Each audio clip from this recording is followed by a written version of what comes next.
Welcome. For today's episode, I'm going to talk about democracy. So what is democracy?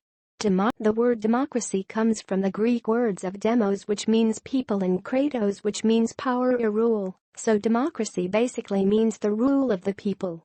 Democracy first started as a direct democracy in Greek cities, notably ancient Athens, where people came together to speak about their concerns and opinions in front of rulers of the city-state and directly voted on new rules and laws.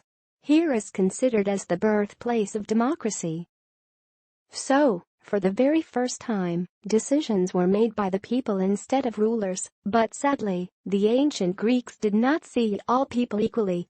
Slaves, women, children, and the people who did not have a land weren't allowed to vote.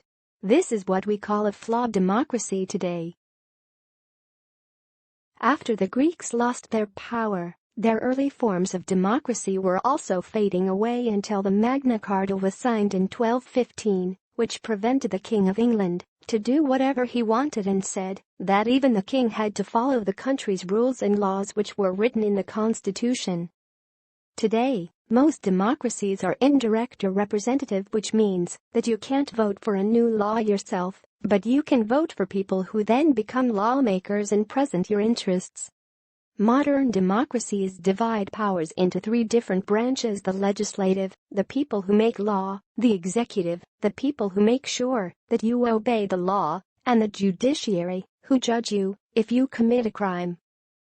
So, with those that I've mentioned, what do you think now about democracy? Winston Churchill once said, "Democracy is the worst form of government, except for all those other forms that have been tried from time to time."